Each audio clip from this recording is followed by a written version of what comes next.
श्रीमद्भगवद्गीता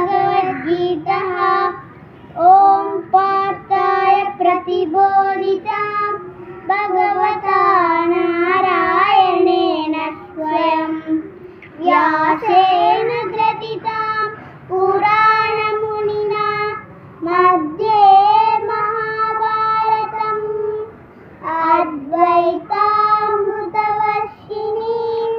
भगवतीम् अष्टादशाध्यायिनीम्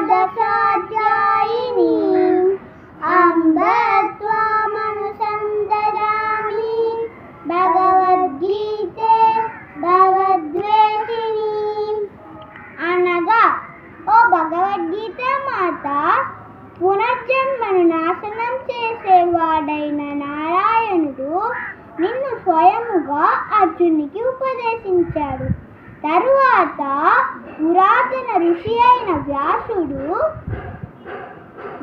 మహాభారత మధ్యంలో చేర్చాడు. 18 అధ్యాయాల అద్వైత అమృత వర్షాన్ని కురిపించే ఓ తల్లి, నేను నిన్ను